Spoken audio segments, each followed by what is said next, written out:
ఓం శ్రీ గురుభ్యో నమ. శ్రీ నిరవి టీవీ ప్రేక్షకులందరికీ నమస్కారం. మనం ఎందరో మహానుభావులతో సజ్జన సాంగత్యం చేస్తూ ఉన్నాం. ఈరోజు మన అదృష్టం డాక్టర్ నూటన్ కొండవీటి గారు. ఆధ్యాత్మిక మార్గంలో ఉన్నవారికి, అలాగే ఆధ్యాత్మికతను సైన్స్ని మేళవించి అధ్యయనం చేస్తున్న వారికి వారు సుపరిచితులు.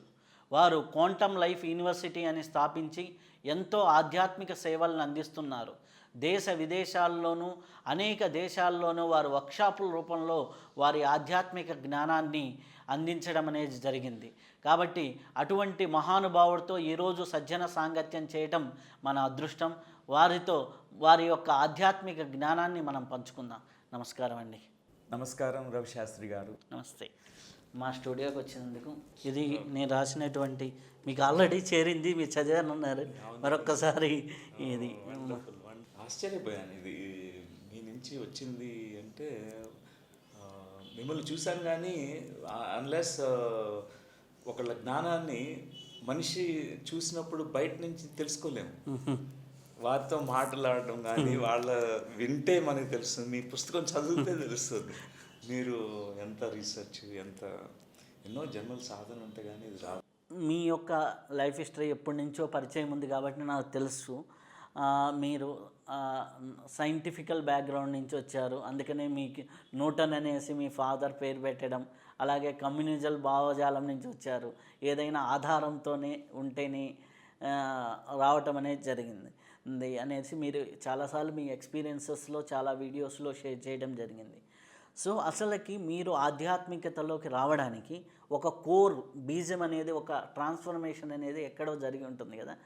ఆ కమ్యూనిజం నుంచి, ఆ భావజాలం నుంచి స్పిరిచువాలిటీ అంటే నమ్మని భావజాలం, ఇది అంటే క్వైట్ ఆపోజిట్, ఆ భావజాలంలోకి ఎలా కనెక్ట్ అయ్యి రావటం జరిగింది?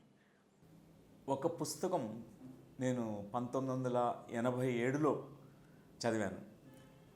అది కూడా ఒక అమెరికన్ రచయిత రాసినటువంటి పుస్తకం. రిచర్డ్ బాక్ గారు జొనాథన్ లివింగ్స్టన్ సీగర్ అని ఇంగ్లీష్లో రాసినటువంటి పుస్తకం.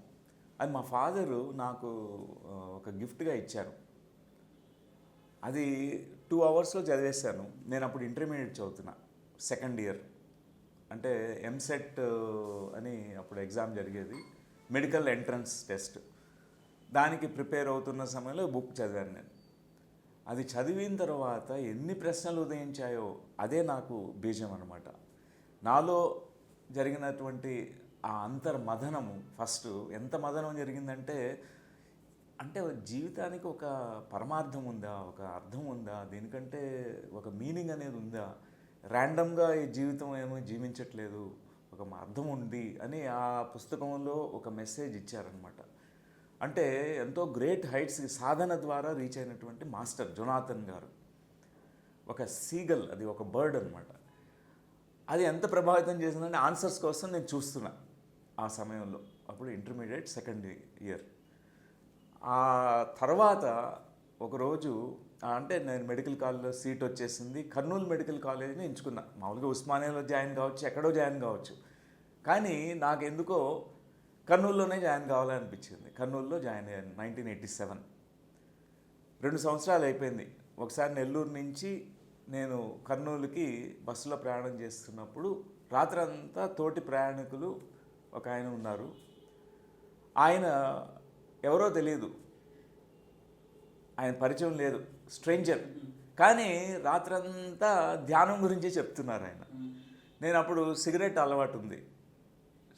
బస్సు దిగి మామూలు బ్రేకులు కొట్టినప్పుడు సిగరెట్ తాగేసి ఎక్కి ఆయనకి ఒక్కపొడి ఇచ్చాను. నేను ఒక్కపొడి నోట్లో వేసుకుని ఒక్కపొడి ఇచ్చాను. ఆ ఫ్రెండ్షిప్ కుదిరింది అనమాట, మైత్రి కుదిరింది. దాంతో రాత్రంతా ధ్యానం గురించి చెప్పారు ఆయన. నాకు ఆశ్చర్యపోయింది, ఎప్పుడు వినలేదే ధ్యానం ఏంటి. ఆయన అనుభవాలు చెప్తున్నారు, ఎన్నో అనుభవాలు. ఈ స్థూల శరీరం అంటున్నారు, సూక్ష్మ శరీరం అంటున్నారు, మూడో కన్ను అన్నారు, ఏదో చెప్తున్నారు. కానీ ఇదేదో నేను తెలుసుకోవాలి, ఈ జ్ఞానం ఏదో తెలుసుకోవాలని అనిపించింది. దీని ద్వారా నాకు కొన్ని ఆన్సర్స్ వస్తాయి అని అనిపించింది. ఆ తర్వాతే ఆయన అడిగాను, ఇది ఎవరి దగ్గర మీరు నేర్చుకున్నారు అంటే, సుభాష్ పత్రి గారు అని ఒక గురువు ఉన్నారు, ఆయన ఇదన్నీ మాకు నేర్పించారు అని చెప్తే, ఆ బస్సు దిగంగానే ఆయన్ని కొంచెం పెస్టర్ చేసి ఆయన్ని కొంచెం మమ్మల్ని వెంటనే తీసుకెళ్ళండి అని చెప్పి ఒక 3 గంటల్లో ఆయన నన్ను స్కూటర్ మీద ఎక్కించుకొని పత్రికారి దగ్గరికి తీసుకువెళ్ళారు. అది 1989వ సంవత్సరం. అప్పుడు పత్రికారిని కలిసినప్పుడు ఆయన జీన్స్ ప్యాంట్ టీషర్ట్ వేసుకున్నారు, నార్మల్గా ఉన్నారు. అంటే నేను ఎక్స్పెక్ట్ చేసినట్టు గురువుగా మాత్రం ఆయన ఏమీ కనిపించలేదు. అంటే కాషాయ వస్త్రాలు ఏమీ లేవు. ఆశ్చర్యపోయాను. జీన్స్ ప్యాంట్ టీషర్ట్ కూడా వేసుకుంటారా గురువులు అంటే? అంటే మెడిటేషన్ నేర్పిస్తున్నారు. ఆయన అడిగారు, మీ బ్యాక్గ్రౌండ్ ఏంటంటే, నా బ్యాక్గ్రౌండ్ సింపుల్ సార్, నేను ఈ పుస్తకం చదివాను, నాకు ఈ ఆన్సర్స్ కావాలి, దానికోసం నేను వెతుకుతున్నాను. అయితే రావాల్సిన చోటుకే వచ్చావు, you have come to the right place అని చెప్పి సాధారణంగా ఇంట్లోకి తీసుకువెళ్ళి ఎంత మైత్రీ భావంతో తీసుకెళ్లారంటే, ఎంతో గౌరవంతో, ఎంతో స్నేహభావంతో. అది నన్ను చాలా ఆకట్టుకుంది. చిన్నప్పటి నుంచి అలాంటి మధురమైనటువంటి భావన, అంటే ఒక స్నేహశీలత అంటాం కదా, అలాంటిది ఎవరో అపరిచితులు ఆయన ఎంత ఆప్యాయతగా పలకరించి, ఇంత గౌరవంతో, ఇంత మర్యాదగా తీసుకువెళ్ళి ధ్యానం గురించి, నా గురించి 1 అవర్ ఆయన ఒక్కడనే కూర్చోబెట్టి చెప్పడం స్టార్ట్ చేశారు. ఒక్కడనే కూర్చోబెట్టి మెడిటేషన్ చేయించారు. ఫస్ట్ టైం ఆనాపానసతి ధ్యానం, శ్వాస మీద ధ్యాస అనే ధ్యానం నేర్పించారు. నా కోసం అన్ని గంటలు ఆయన స్పెండ్ చేశారు. అప్పుడు నాకు ఎంతో ఆశ్చర్యం వేసింది, ఇలా కూడా ఉంటారా ఆ వ్యక్తులు. అప్పుడు ఆయన చెప్పారు, దీంతో నీకు ఆన్సర్స్ అన్నీ వస్తాయి. నాకు తెలుసు కానీ నేను చెప్పను నీ ఆన్సర్స్ నువ్వే కనుక్కోవాలి. అలా సాధన చేసుకుంటూ వచ్చాను. 40 రోజులు చేయమన్నారు, చేశాను. నాకు కొన్ని అనుభవాలు వచ్చాయి. అది ట్రాన్స్ఫర్మేషన్, నాలో జరిగినటువంటి మొట్టమొదటిగా నాలో నాటుకున్నటువంటి ఆ బీజాలు. అంటే ధ్యాన సాధన వలన, ఆ సాధన ద్వారా ఒక శక్తి అనేది మనలో ఉత్తేజితమవుతుంది. అది ఆ శక్తి ద్వారా మనం ఎన్నో తెలుసుకోగలుగుతాము. ఎన్నో మూడవ కన్ను దృశ్యాలు కానీ, మూడవ కన్నుతో ఎన్నో విజన్స్ రావడము, ఎన్నో రకరకాల అనుభూతులు. ఆ టైంలో ఏమీ నమ్మేవాడిని కాదు. ఇప్పుడు మీరు థర్డ్ ఐ అన్నారు కదా, అసలు థర్డ్ ఐ అనేది ఎలా యాక్టివేట్ అవుతుంది? ఆ థర్డ్ ఐ యాక్టివేషన్కి ఇప్పుడు కొంతమంది మేము ఇట్లా టచ్ చేస్తే అవుతుందని చెబుతున్నారు. సాధన చేస్తే అవుతుందా, టచ్ చేస్తే అవుతుందా, శక్తిపాతం చేస్తే అవుతుందా, లేకపోతే నిజంగా థర్డ్ ఐ యాక్టివేషన్ అనుభవాలు ఎలా ఉంటాయి? ఆ థర్డ్ ఐ యాక్టివేషన్ అయిన వ్యక్తి ఏమేమి చేయగలుగుతాడు? చాలామంది అనుకున్నట్టుగా ఈ ఆజ్ఞాచక్రము ఎవరి సాధన ద్వారా వారు పొందగలుగుతారు. సాధన చేస్తే అందరికీ సాధ్యమే. మనం పుట్టుకతోనే ఈ ఆజ్ఞాచక్రము, ఈ థర్డ్ ఐ అనేది మనకి ఓపెన్గా ఉంటుంది. చిన్నప్పుడు చిన్నపిల్లలంతా కూడా వాళ్ళ తల్లిదండ్రులను చూసినప్పుడు వెలుగును చూస్తుంటారంట. ఎవరైనా వ్యక్తులు వచ్చి వాళ్ళని ఎత్తుకోవాలని ట్రై చేసినప్పుడు వాళ్ళ చుట్టూ వెలుగు కనిపిస్తుంది. వాళ్ళ వైబ్రేషన్ నచ్చలేదు, వాళ్ళు రెడ్ కలర్లో కనిపిస్తుంటుంది, వాళ్ళు ఏడుస్తారు, వాళ్ళు ఎత్తుకుంటే నచ్చదు వాళ్ళకి. కొన్ని కలర్స్ చూసి ఆనందం పడి ముచ్చట పడుతుంటారు, వాళ్ళు ఆనందంగా నవ్వుతుంటారు, ఎందుకంటే వాళ్ళకి ఓపెన్గా ఉంటుంది. కానీ స్లోగా అది క్లోజ్ అయిపోతుంది. మనం ఈ వరల్డ్కి, ఈ లోకంలో వాటది ప్రాపంచికమైనటువంటి ఈ విషయాలకి మనం ఈ శక్తితో, విషయాల పట్ల ఆసక్తితో దీనిలో ఇరుక్కుపోయినప్పుడు స్లోగా ఇవన్నీ షట్ డౌన్ అయిపోతాయి. ధ్యానం ఎవరైతే చేస్తారో మళ్ళీ రీఅవేకన్ అవుతుంది. ఈ యొక్క థర్డ్ ఐ అవేకన్ అవుతుంది, థర్డ్ ఐ ఓపెన్ అవుతుంది. అప్పుడు కొన్ని ప్రత్యేకమైనటువంటి అనుభవాలు వస్తాయి. ఇవన్నీ కరెక్టే. కొంతమంది గురువులు శక్తిపాతం ఇవ్వడం వలన వస్తుంది, కానీ తాత్కాలికం. ఆ టెంపరీగా వాళ్ళకి ఆ విజన్ కల్పించడం అనేది జరుగుతుంది. అలానే శ్రీకృష్ణ పరమాత్ములు సంజయుడికి మరి ఆ దివ్య దృష్టి ప్రసాదించారు. అలానే ఎన్నో ఇన్సిడెంట్స్ మన పౌరాణిక గ్రంథాల్లో మనం చదువుకుంటుంటాం. సో అది ఖచ్చితంగా ఉంటుంది. ఎందుకంటే శక్తి ఎవరైనా సరే పాస్ చేయగలుగుతారు, కానీ అది తాత్కాలికం. ఏది మనం మన సాధన ద్వారా ఏదైతే మనం సంపాదిస్తామో అది మనతోనే ఉంటుంది, మనం ఎవరి మీద డిపెండ్ కాకుండా. అయితే ఈ యాక్టివేషన్ చేసుకోవడం వల్ల కలిగే ప్రయోజనం ఏంటి? థర్డ్ ఐ యాక్టివేషన్ అయిన వ్యక్తి బిఫోర్ ఎలా ఉంటాడు, ఆఫ్టర్ ఎలా ఉంటాడు? ఓకే, సో మనం అనుకున్నట్టుగా ఈ థర్డ్ ఐ విజన్స్ వచ్చిన వాళ్ళు ఆ అనుభవాలని జ్ఞాన రూపంలో వాళ్ళు సిద్ధింప చేసుకోవాలి, జ్ఞానరూపంలో తీసుకోగలగాలి. దీన్ని అనుభవిక జ్ఞానం అంటాం. మనకి స్వానుభవాలు పొందిన తర్వాత అది జ్ఞానం కింద రూపాంతరం చెందకపోతే ఆ విజన్స్ అన్నీ ఒక సినిమా చూసి మనం ఆ సినిమా ఎంటర్టైన్మెంట్ లాగా చూసుకుని తర్వాత మర్చిపోతాం, సినిమా గురించి కూడా ఆలోచన చేయం. అలానే థర్డ్ ఐ విజన్స్ కూడా. కానీ ఎప్పుడైతే థర్డ్ ఐ ఓపెన్ అవుతుందో మన చైతన్య స్థితి లెవెల్స్ మారిపోతుంది. ఊర్ధ్వముఖంగా ప్రయాణం చేసినటువంటి శక్తి ఆజ్ఞాచక్రంలో స్థిరపడినప్పుడు అక్కడ మన చైతన్య స్థితి చాలా విస్తారంగా ఉంటుంది. అంటే ఫస్ట్ టైము మనకి నేను ఈ శరీరాల్లో బందీగా లేను, నేను ఈ శరీరానికి మించి వ్యాపించగలిగే శక్తి కలిగిన వాడిని, ఏ కాలము నన్ను బంధింపజాలదు. అంటే వర్తమాన కాలంలో మనం ఇరుక్కున్నామని కాదు, ఎక్కడికైనా వాళ్ళు ఏ కాలంలోకైనా కూడా వాళ్ళు వెళ్ళగలుగుతారు. ఎక్కడికైనా దేనినైనా కూడా తెలుసుకోగలిగే శక్తి వాళ్ళకి ఈ యొక్క ఆజ్ఞాచక్రం ద్వారా లభిస్తుంది. అంటే సత్యాన్ని దర్శించడం మెయిన్గా. అంతవరకు శరీరం, నేను శరీరాన్ని, నేను దేహాన్ని, మమకారము ఇవన్నీ ఉన్న వాళ్ళకి సడన్గా ఒక గొప్ప ట్రాన్స్ఫర్మేషన్ వస్తుంది. అహంకారము మమకారం రెండు పోగొట్టగలిగే ఆ యొక్క జ్ఞానం సిద్ధింపబడుతుంది ఆజ్ఞాచక్రంలో. కానీ అక్కడ స్థిరపడాలి. ఆ చైతన్యం మామూలుగా చేస్తుంటారు, సాధన వదిలేస్తామనుకోండి అక్కడి నుంచి మళ్ళా పడిపోతుంటారు చాలామంది వరకు. ఆ సాధన కంటిన్యూ చేస్తే ఇది ఊర్ధ్వముఖంగా గమనం చెందేది. ఇక్కడి నుంచి తర్వాత గ్రేస్ అన్నమాట. అంటే ఒక గొప్ప సరెండర్, సమర్పణ భావంతో సహస్రారానికి అది చేరుకుంటుంది. కానీ ఆ ప్రయాణం మన సాధనకి సంబంధించింది కాదు, అది గొప్ప సరెండర్కి సంబంధించింది, గొప్ప సమర్పణ భావం సంబంధించినది, శరణాగతి స్థితి సంబంధించినది. సో ఇంతవరకైతే ఖచ్చితంగా మన సాధన ద్వారా అది చేరుకోగలుగుతాం. చాలా వరకు దృశ్యరూపంగా తెలుసుకుంటారు ఈ థర్డ్ ఐ ఎక్స్పీరియన్సెస్ అన్నీ. చాలా దివ్య దృష్టి అంటాం, దివ్య దృశ్యాలు. అంటే మనకి కనిపించనివి, అగోచరంగా ఉన్నవి మనం గోచరిస్తాయి, చూడగలుగుతాం. అంటే ఏదైనా కావచ్చు అది. ఇప్పుడు మామూలుగా థర్డ్ ఐ యాక్టివేషన్ ఇదంతా మనకు జరిగిన తర్వాత చాలామందికి ఈ దశవిధ నాదాలు అనేది వినిపిస్తుంటుంది. జనరల్గా నాకు చాలామంది ఫోన్స్ చేస్తున్నప్పుడు కొంతమందికి సముద్ర ఘోష వినిపిస్తుంది, లేకపోతే గంట కొట్టినట్టుగా వినిపిస్తుంది, ఎక్కడ గంట కొడుతున్నారని వెతుక్కుంటాం.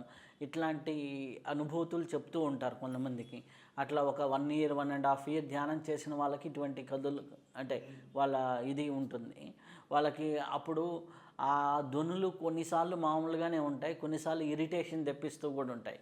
అట్లాంటి ఆ దశవిధ నాదాల అనుభూతుల్ని ఎలా దాటాలా, లేకపోతే దాన్ని అట్లానే వదిలేయాలా, దాన్ని ఏమన్నా డౌన్ చేసుకోవాలి? ఇట్లాంటి ఘోష ఉన్నప్పుడు వాళ్ళు నిత్య జీవితంలో ఎంప్లాయీగా ఉన్నప్పుడు వాళ్ళు ఇవన్నీ కొద్దిగా కన్ఫ్యూజ్ అవుతుంటారు కదా, అట్లాంటి వాళ్ళకి ఎట్లా మనం సమాధానం చెప్పచ్చు? ఈ ప్రశ్నకి నేను 2 విధాలుగా మీకు ఆన్సర్ నేను ఇస్తాను. ఒకటి సైంటిఫిక్ పర్స్పెక్టివ్లో, సైంటిఫిక్ స్పిరిచువాలిటీ పర్స్పెక్టివ్లో, ప్యూర్ స్పిరిచువాలిటీ పర్స్పెక్టివ్లో. అంటే చాలామంది ఈ దివ్యనాదము, దివ్య శ్రవణము, ఈ అనుభవాలు వస్తాయి ధ్యాన అనుభవాల్లో. ఇదొక గొప్ప అనుభవం. ఎట్లా అయితే దివ్య దృశ్యాలు కనిపిస్తూ ఉంటాయో, డివైన్ విజన్స్, అలానే దివ్యమైనటువంటి నాదాలు వాళ్ళు శ్రవణం చేస్తుంటారు. ఎన్నో రకరకాలు మారుతుంటాయి. కొంతమందికి ఎంత సముద్ర ఘోష ఎలా ఉంటుందంటే చాలా డిప్రెస్ అయిపోతుంటారు వాళ్ళు. అలాంటి ధ్యానుల్ని నేను చాలామంది విన్నాను, వాళ్ళ అనుభవాలు. చాలా డిప్రెస్ అవుతుంటారు. బయట ఎవరి మీద ఎవరు చెప్పిన వాటి మీద ఫోకస్ చేయలేరు. ఇంకా ఎప్పుడు ఈ ఘోష లోపల నాదము వాళ్ళని లాగుతూ ఉంటుంది. అంతర్ముఖులై ఉంటారు వాళ్ళు, కానీ అడ్జస్ట్ కాలేకపోతుంటారు. అందుకే కొంత డిప్రెషన్ లోనవుతుంటారు.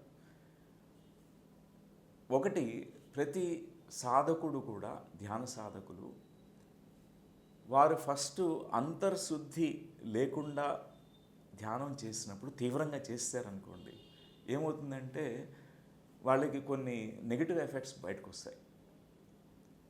ఎలా అయితే చిత్తశుద్ధి లేని శివ పూజ ఏలరా అని ఒక పద్యం ఉంది కదా, అంటే ఏదైనా సరే ఒక శుద్ధి ఫస్ట్ పాత్ర శుద్ధి లేని పాకమేలా, అలానే లోపల కొంత శుద్ధి లేకుండా, శుద్ధి ఎలా జరుగుతుందంటే సేవ ద్వారానే జరుగుతుందంట.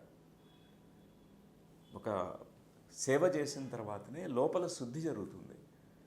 చాలామందికి కొన్ని బ్లాక్స్ ఆల్రెడీ ఉన్నాయనుకోండి, వాళ్ళు చిన్నప్పటి నుంచి చిన్న పిల్లలుగా ఎదిగే వయస్సులో వాళ్ళ ఇంట్లో డెడనింగ్ సైలెన్స్ ఉంది. అంటే ఎవరితో మాట్లాడుకోరు. ఆ సైలెన్స్ ఎలా ఉంటుందంటే, ఆ మౌనం ఇంట్లో ఎవ్వరు నిశ్శబ్దమైనటువంటి వాతావరణం చాలా వాళ్ళని బాధించే విధంగా ఉంటుంది. ఎవరన్నా నాతో మాట్లాడితే బాగుంటుంది, ఎవ్వరు లేరు. ఇది ఒక బ్లాక్. అది ధ్యానంలోకి వచ్చిన తర్వాత ఆ సైలెన్స్, డెడనింగ్ సైలెన్స్లోకి శబ్దాలు వినిపించడం స్టార్ట్ అవుతాయి. అది కూడా ఎలా తీవ్రంగా, అది చాలా వాళ్ళని కంపించి వేస్తుంది.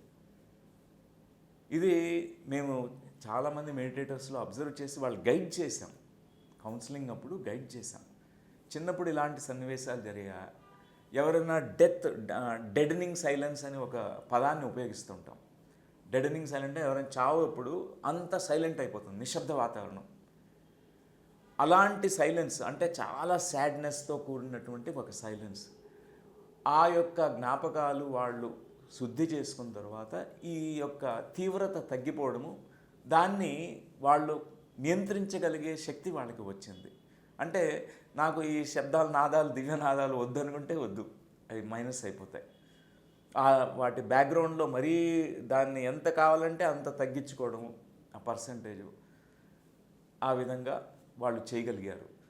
ఇది సైంటిఫిక్ స్పిరిచువల్ పర్స్పెక్టివ్. అంటే అంతర్శుద్ధి లేకుండా ఒక్కొక్కసారి కొంతమంది చాలా తీవ్రంగా గంటలు కూర్చుంటారు ధ్యానంలో. దానివలన వాళ్ళ శరీరం ఇంకా ప్రిపేర్ కాలే, ఆ శక్తిని తట్టుకోలేదు. ఆ థర్డ్ ఐ ఓపెన్ అయి ఉంటుంది, తట్టుకోలేదు. ఆ తీవ్రత వాళ్ళు ఏమన్నా చేసుకోగలరు, ఇంకా వాళ్ళకి దే లూజ్ కాన్షియస్నెస్, అంత తీవ్రత వచ్చేస్తుంది. అప్పుడు గైడెన్స్ కావాలి. ఆధ్యాత్మికమైనటువంటి కోణంలో మనం చూస్తే ఇది ఒక గొప్ప అనుభవం. ఇప్పుడు చిత్తశుద్ధి కలిగి వాళ్ళ యొక్క అంతర్శుద్ధి అయిపోయిన వాళ్ళు, ప్రిపేర్డ్గా ఉన్నవాళ్ళు, ఎన్నో జన్మలు సాధన చేసుకుని వచ్చిన వాళ్ళు థర్డ్ ఐ ఓపెన్ అయినప్పుడు ఇలాంటి సైడ్ ఎఫెక్ట్స్ ఏమి ఉండవు. వాళ్ళకి ఎప్పుడు కూడా అనహత నాదం నుంచి స్టార్ట్ అయ్యి ఎన్నో రకరకాల నాదాలు, మురళీనాదం, లేకపోతే మహేశ్వరుడు డమరకం సౌండు, ఇంకా అద్భుతమైనటువంటి నాదాలు. వాళ్ళు దీన్ని నాద బ్రహ్మ అంటాం అనమాట. అలాంటి అనుభవాల్లో వాళ్ళు రమిస్తూ ఉంటారంట. ఆనంద ప్రీతి వస్తుంది వాళ్ళకి, ఆనందంలో మునిగి తేలుతుంటారు. అలానే ఈ థర్డ్ ఐ ఎక్స్పీరియన్స్ కూడా. లేకపోతే ఇవి చాలా షాకింగ్ ఉంటాయి మన సిస్టమ్కే. ఏదైతే మన మూడవ కన్ను చూపిస్తుందో, ఏదైతే ఈ మూడవ కన్ను ఓపెన్ కావడం వలన వచ్చే దివ్య నాద, దివ్య శ్రవణ అనుభవాలు ఉంటాయో అవన్నీ లేకపోతే షాకింగ్ ఉంటాయి మనం ప్రిపేర్డ్గా లేకపోతే.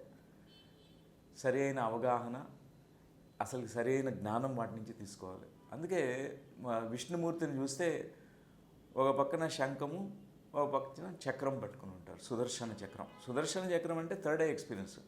సుదర్శనం, చక్కగా చూడడం, దర్శించడం. అండ్ శంఖం అంటేనే శ్రవణం, శంఖం నాదాన్ని సృష్టి చేస్తుంది. సో ఈ రెండు రకాల అనుభవాలు మరి సంకేత రూపంలో విష్ణుమూర్తి మనకి అందింపజేస్తున్నారు. అంటే ఎవరైతే ఈ యొక్క సాధన చేసుకుంటుంటారో ధ్యాన సాధనలో వాళ్ళకి అనుభవాలు, రెండు రకాల అనుభవాలు వచ్చేస్తాయి. అయితే కొంతమందికి ఎటువంటి సాధన లేకుండా ఉన్న వాళ్ళకి సడన్గా ఒక పుణ్యక్షేత్రాలకు వెళ్ళినప్పుడు, లైక్ కాశీ లాంటివి లేకపోతే అరుణాచలం లాంటివి వెళ్ళినప్పుడు కొన్ని సౌండ్స్ వినిపించడం కానివ్వండి, కొన్ని దృశ్యాలు కనిపించడం కానివ్వండి జరుగుతుంటుంది. వాళ్ళకి మామూలుగా సాధన చేస్తే ఇటువంటివి వస్తాయి కదా, ఆ క్షేత్రాలకు వెళ్ళినప్పుడు ఆ వైబ్రేషన్ ఎట్లా వాళ్ళ మీద పనిచేసి అవి ఎట్లా కలుగుతుంటాయి, ఎలా జరుగుతుంటుంది? ఈ శక్తి క్షేత్రాలు ఏవైతే జ్యోతిర్లింగాలు కానీ ఈ శక్తి పీఠాలు ఏవైతే ఉన్నాయో 51 శక్తి పీఠాల్లో ఈ శక్తి ఉంది. అది ఆ మహేశ్వరుడు జ్యోతిర్లింగాలలో స్వయంభూ రూపంలో ఉన్నటువంటి ఆ శక్తి. ఇక్కడ దుర్గామాత, పార్వతీమాత, సతీ యొక్క శక్తి స్థలాలు. ఆ స్థలాల్లో ఎవరైనా ఒక ధ్యానంలో ఏ ప్రవేశం లేనివాడైనా సరే, ఎవరైనా సరే, ఎందుకంటే మనం హిమాలయాలకు వెళ్ళాము, అది మనం ఎవరైనా కావచ్చు, హిమాలయాల్లో చల్లగా వైబ్రేషన్ మనకు తగులుతుంది, ఆ అనుభూతి మనకు కలుగుతుంది. అలానే ఈ శక్తి క్షేత్రాలలో ఈ అనుభూతి కామన్. వాళ్ళకి ఎవ్వరికి ప్రవేశం లేకపోయినా, ధ్యాన సాధన చేయకపోయినా ఈ సౌండ్స్ వినిపించడం కొంతమంది జరుగుతుంది. అది కళల రూపంలో కావచ్చు, లేకపోతే మెలకువగా జాగృత అవస్థలో ఉన్నప్పుడు కూడా కావచ్చు. వాళ్ళకి అవి వచ్చేస్తాయి వాళ్ళకి. ఎందుకంటే ఆ టెంపరీగా ఎనర్జీ బూస్ట్ అవుతుంది ఆ ప్లేసెస్లో. ఎందుకంటే మనం అనుకుంటాం శివలింగం అంటే అది ఒక గొప్ప రేడియేట్ చేస్తుంటుంది ఎనర్జీని, ఎంతో ఎమినేట్ చేసే ఎనర్జీ ఉంటుంది. అందుకే దాన్ని శక్తి క్షేత్రం అంటాం. అంత ఈజీ కాదు ఆ శక్తి క్షేత్రంలో మనం అడుగుపెట్టడం. ఒకవేళ అడుగుపెట్టి అక్కడ ఉన్నామంటే ఖచ్చితంగా అక్కడ నిద్రపోవాలంటారు కొంతమంది. 3 రాత్రులు నిద్ర చేయాలి ఒక శక్తి క్షేత్రం వెళ్ళినప్పుడు. అక్కడ ఖచ్చితంగా అనుభవాలు వస్తాయి, ధ్యానం చేయకపోయినా వస్తాయి. ఎందుకంటే అది ఎనర్జీ బూస్ట్ అవుతుంది. అయితే ఇప్పుడు మనకి హాస్టల్ ట్రావెల్ అంటారు, హాస్టల్ బాడీ రిలీజ్ అంటారు. ఈ హాస్టల్ బాడీ రిలీజ్ అయినప్పుడు చాలామందికి కొన్ని డెత్ ఎక్స్పీరియన్స్ లాగా చాలా వరకు భయపడ్డాలు ఇట్లాంటివి జరుగుతూ ఉంటాయి. ఆ బాడీ వెళ్ళేసి మన బాడీని మనమే చూసుకున్నప్పుడు ఇట్లాంటివి జరుగుతున్నప్పుడు అసలు జరుగుతుంది. అసలు హాస్టల్ ట్రావెల్ అంటే ఏమిటి, హాస్టల్ బాడీ రిలీజ్ అయ్యేటప్పుడు ఎలా ఉంటుంది, రిలీజ్ అయిన తర్వాత ఏం జరుగుతుంది? 2 ప్రపంచాలు ఉన్నాయి, స్థూల జగత్తు, సూక్ష్మ జగత్తు. ఈ స్థూల జగత్తులో ఈ స్థూల శరీరంతో మనం ప్రయాణాలు చేస్తాం, అన్నీ తిరుగుతుంటాం. అలానే మనకి కనిపించినటువంటి సూక్ష్మ జగత్తులోకి ఈ యొక్క సూక్ష్మ శరీరం వెళ్ళగలుగుతుంది. ధ్యాన సాధకులకి వాళ్ళ యొక్క శక్తి పెంచుకోవడం ద్వారా, ధ్యాన సాధన ద్వారా ఏమవుతుందంటే ఒకానొక స్థితిలో వారి యొక్క ఎనర్జీ లెవెల్స్ ఈ స్థూలాన్ని సూక్ష్మాన్ని వేరుపరుస్తుంది, మన బుద్ధి వేరుపరుస్తుంది. ఎందుకంటే మనకి కొన్ని అనుభవాలు వస్తుంటాయి, అనుభవిక జ్ఞానం పొందే కొద్దీ మన వివేక బుద్ధి ఉత్తేజితమవుతుంది. ఎప్పుడైతే ఈ బుద్ధి మనకి వస్తూ ఉంటుందో ఆ బుద్ధి స్థూలాన్ని సూక్ష్మాన్ని వేరు చేస్తుందంట, ఒక హంసలాగా నీటిని పాలని వేరు చేసినట్టు. సో చాలామందికి ఈ అనుభవాలు వస్తాయి. ఫస్ట్ టైం ఎవరికైనా కూడా స్థూలం నుంచి బయటకు వచ్చి అవుట్ ఆఫ్ బాడీ ఎక్స్పీరియన్స్ వచ్చినప్పుడు, సూక్ష్మదేహంతో బయటకు వచ్చి వారి శరీరాన్ని వారు దర్శించినప్పుడు వాళ్ళకి ఒక షాకింగ్ ఎక్స్పీరియన్స్ అది. కొంతమందికి భయం కలుగుతుంది, మళ్ళా శరీరంలో నేను చనిపోయానా అనే భావన కూడా కలగచ్చు. మళ్ళా రావాలని ప్రయత్నం చేస్తారు శరీరంలో, కానీ అది ఒక హై వోల్టేజ్ ఎక్స్పీరియన్స్. ఇప్పుడు భగవాన్ శ్రీ రమణ మహర్షి గారు ఈ అనుభవమే కలిగింది వారికి కూడా. 3 గంటలు బయట ఉన్నారు, శరీరం బయట, కానీ ఆ 3 గంటల్లో ఆయనకి పొందవలసిన ఆ జ్ఞానం అంతా వచ్చేసింది. అంటే నేను ఈ శరీరాన్ని కాదు అనే ఆ యొక్క జ్ఞానం ఆయనకి, ఆ మహర్షి గారికి కలిగింది. అలానే ఈ సూక్ష్మ శరీర అనుభవాలు కొంత షాకింగ్గా ఉంటాయి కొంతమందికి. కొంతమంది కళల రూపంలో వస్తాయి, పీడకళలు అంటాం. అంటే ఎంత నైట్ మ్యారిష్ అంటే పీడకలలే అనమాట. భయపడుతూ ఉంటారు. వాళ్ళ భయమే ఒక రూపాన్ని ధరించి రాక్షసుడిలాగా, లేకపోతే ఒక దెయ్యంలాగా, ఒక భూతంలాగా వాళ్ళని వెంటాడుతున్నట్టు. వాళ్ళ భయమే, వాళ్ళ అజ్ఞాన రూపమే భయం. అలా కూడా ఉంటాయి. వాళ్ళలో ఉన్న బ్లాక్సే భయం. తెలియనిది ఏదైతే ఉంటుందో భయపడతాం, ఆ భయము ఒక రూపాన్ని ధరిస్తుంది సూక్ష్మ జగత్తులో. సో దీన్ని మనం జయించడానికి, దీన్ని అధిగమించడానికి మన బుద్ధి, వివేకమైన బుద్ధి, జ్ఞానం కావాలి. అందుకే సూక్ష్మ శరీర యానాలు చేసేవారికి ఈ జ్ఞానాన్ని సంపాదించుకుంటూ వాళ్ళు చక్కగా అన్వయించుకుంటూ వాళ్ళ అనుభవాలన్నీ ఎవరైతే చేస్తుంటారో ఈ సూక్ష్మ శరీరాన్ని సునాయాసంగా చేస్తారు. శరీరం బయటకు వచ్చి చాలా ప్రయాణాలు చేస్తుంటారు, ఎన్నో సూక్ష్మ లోకాల్లోకి వెళ్తారు. ఎంతోమంది గురువుల్ని, సూక్ష్మ దేహాల్లో ఉన్న గురువుల్ని వాళ్ళు కలవగలుగుతారు. వారి నుంచి ఎన్నో జ్ఞానాల్ని, పరోక్ష జ్ఞానాన్ని తీసుకోగలుగుతారు. ఇవన్నీ చాలా అద్భుతమైనటువంటి అనుభవాలు. సో భయపడాల్సిన అవసరం లేదు. చాలామంది అనుకుంటారు సూక్ష్మ శరీర యానం చేసినప్పుడల్లా కొన్ని పుస్తకాల్లో నేను కూడా చదివాను. ఎక్కువ చేయకూడదు, శరీరం బయటకు వెళ్ళినప్పుడల్లా నీ ఆయుష్ తగ్గిపోతుందని. ఇవన్నీ కూడా అపోహలే. No scientific reality to it అనమాట. అంటే మనం సూపర్స్టిషన్ అంటాం కదా, అలానే మీరు బయటకు వెళ్తే మళ్ళీ శరీరంలోకి రాలేరు. ఇది ఒక కళలో ఎవరైనా వచ్చి మన నిద్ర లేపినప్పుడు ఎలా షాకింగ్గా బయటకు లేచి కొంచెం సేపు డిసోరియంటేషన్లో ఉంటాం, కానీ త్వరిత కాలంలోనే అడ్జస్ట్ అయిపోతాం. అలానే ఈ సూక్ష్మ శరీరయానాలు కూడా సేఫే, ఎందుకంటే ధ్యాన సాధకులు ఇవి వస్తూ ఉంటాయి. అయితే మనకి సెల్ఫ్ రియలైజేషన్ అంటారు. సెల్ఫ్ రియలైజేషన్ అంటే ఈ థర్డ్ ఐ యాక్టివేషన్ని మనము ఈ సూక్ష్మ శరీర యానాలని వీటిని అన్నిటినీ కలిపి సెల్ఫ్ రియలైజేషన్ అంటారా, లేకపోతే దానికంటూ వేరే మీనింగ్ ఏముంది? Okay, self realization, basic self realization అనేది ఒకటి ఉంది అనమాట. అంటే నేను ఈ శరీరాన్ని కాదు అని తెలుసుకోవడం మొదటి సెల్ఫ్ రియలైజేషన్. అంతవరకు నేను శరీరాన్ని అనే భావన మనలో పాతుకుపోయి ఉంటుంది. ఆ దేహ భావన వెళ్ళిపోతుంది. అది first stage of enlightenment or self realization. ఆ తర్వాత ఎన్నో డిగ్రీస్ ఆఫ్ ఎన్లైటన్మెంట్ ఉంటుంది. ఎన్నో డిగ్రీస్లో మనం రియలైజ్ అవుతుంటాం. నేను ఆత్మను అని తెలుసుకుంటాం. ఆ తర్వాత దాన్ని మించి నేను ఆత్మే కాదు, ఈ జీవాత్మే కాదు, నేను అంతటా ఉన్నటువంటి సర్వం వ్యాపించినటువంటి ఆ పరమాత్మ తత్వాన్ని నేను, ఆ తత్వమే, ఏ తత్వం అయితే ఇక్కడికి వచ్చిందో అది కూడా నేనే అనే భావన వాళ్ళలోకి వస్తుంది. అది అనుభవపరంగా తెలుసుకుంటాం. So self realization first. ఇప్పుడు శరీరం బయటకు వచ్చాం, ఓకే ఈ శరీరము నేను, ఇది స్థూల శరీరం, ఇది సూక్ష్మం, నేను ఈ శరీరాన్ని కాదు, ఒకరోజు ఈ శరీరం రాలిపోతుంది, ఇదే డిస్కార్డ్ చేసేస్తాను ఇక్కడ అనే భావన మనకి వస్తుంది ఫస్ట్. అది ఫస్ట్ సెల్ఫ్ రియలైజేషన్. అది కానీ గొప్ప రియలైజేషన్. అది కావాలి. ఎప్పుడైతే అది ఆ భావన మనకు కలుగుతుందో, ఈ శరీరము ఒక మన దేవాలయము, ఈ శరీరంలో నేను ఉన్నాను, అప్పటి నుంచి కొత్త ఎనర్జీ మనలో రిలీజ్ అవుతుంది. ఎందుకంటే అప్పటి వరకు లేని గొప్ప శక్తి ఈ శరీరాన్ని నడిపిస్తుంది. ఎంతో చాలామందికి స్వీయ స్వస్థత కానీ, ఎన్నో ఎనర్జీ, ఎన్నో మైల్స్ నడవగలుగుతారు, వేల మెట్లు ఎక్కగలుగుతారు, అంత శక్తి వాళ్ళకు వస్తుంది. ఆ గొప్ప సెల్ఫ్ రియలైజేషన్. కానీ ఈ సెల్ఫ్ రియలైజేషన్ ఎన్నో మెట్లు అనమాట, సోపానాలు ఉన్నాయి. అయితే మనకి ఈ సెల్ఫ్ రియలైజేషన్ అయిన తర్వాత మనకి ఎంతోమంది కర్మ సిద్ధాంతం గురించి కూడా మాట్లాడుతుంటారు.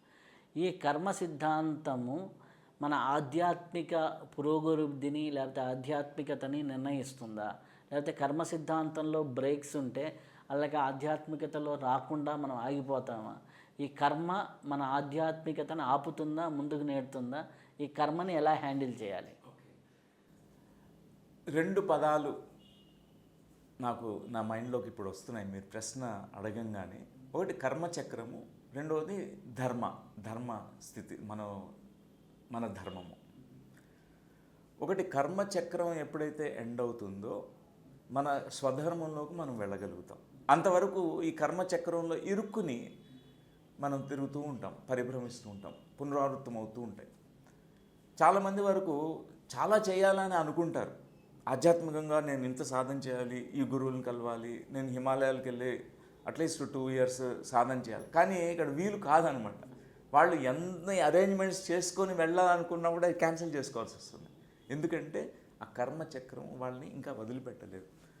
కర్మ తీరే మార్గము మన యొక్క జ్ఞానం అనే అగ్నిలోనే ఈ కర్మ విత్తనాలు బూడిదవుతాయి. ఇది మనం తెలుసుకోవాల్సినటువంటి విషయం. లేకపోతే అంతవరకు ఈ కర్మాలు పునరావృతం అవుతుంటాయి. ఎందుకంటే కర్మ జ్ఞానంతో ముడివేయబడింది. జ్ఞానాగ్ని దగ్ధ కర్మాణం అని శ్రీకృష్ణ పరమాత్మ చెప్పినట్టుగా ఓన్లీ జ్ఞానం అనే అగ్నిలోనే కర్మలు బూడిదవుతాయి అంతే. అంటే గతంలో మన చేసినటువంటి కర్మలు ఏవైతే ఉన్నాయో ఆ కర్మల నుంచి మనం పాఠాలు నేర్చుకోకపోతే, ఆత్మ పాఠాలు, అవి ఇప్పుడు మనం అన్వయించుకోకపోతే, తీసుకోకపోతే, అవగాహన చేసుకోకపోతే గతహ చేసుకోలేము. గతాన్ని అవగతం చేసుకుని విగతం చేయడమే.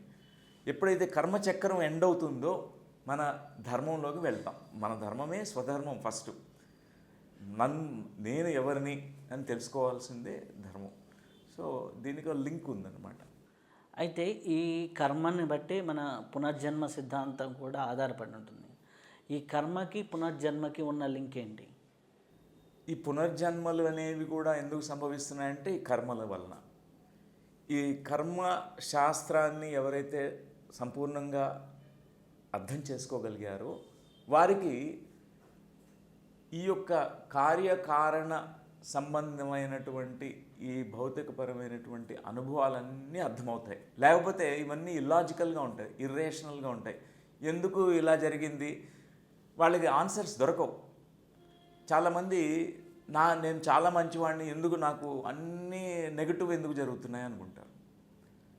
ఇవి మన గతజన్మ కర్మకు సంబంధించిన ప్రారంధ కర్మలు ఎలా వచ్చి మనల్ని ఆ యొక్క అనుభవాల్లోకి తీసుకువెళ్తాయి అనేది తెలియకపోతే మాత్రం వాళ్ళు ఇంకా చాలా డిప్రెషన్లోకి, లేకపోతే ఒక విక్టిమ్ కాన్షియస్నెస్లోకి, అంటే నేను ఒక బలి పశువుని, దేవుడు నన్ను కనికరించట్లేదు, అందరినీ దైవానుగ్రహం ఉంది నాకు లేదు, నేను ఒక మహాపాపిని, ఈ విధంగా మనం ముద్రించేసుకుంటాం.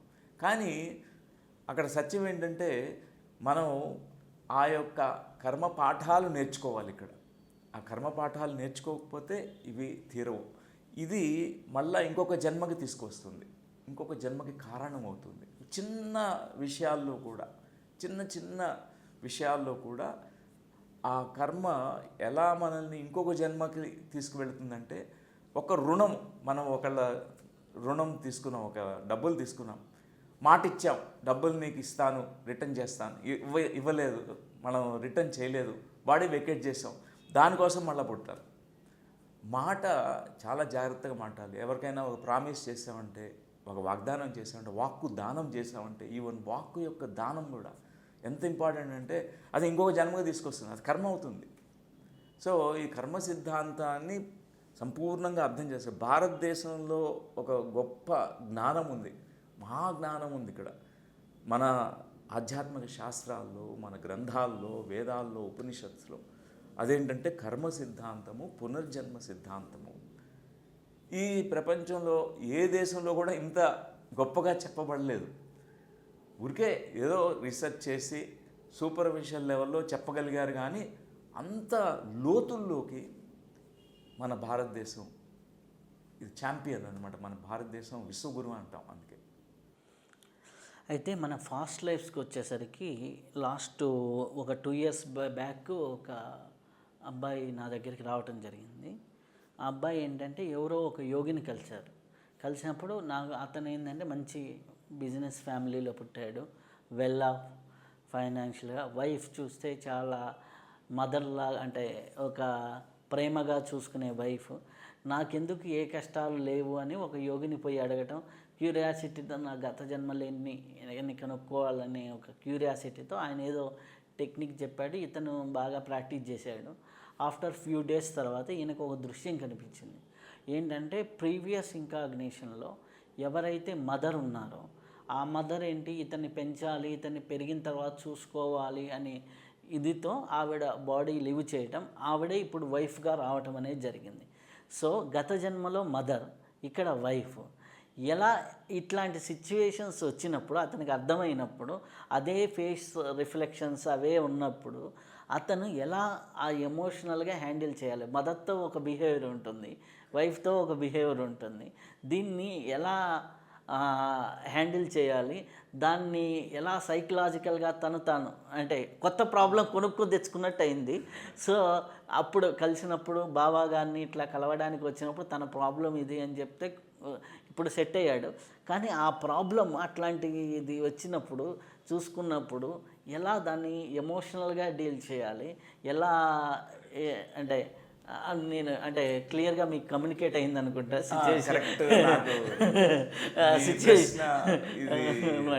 ఇదే అనమాట సిచ్యువేషన్. కరెక్ట్.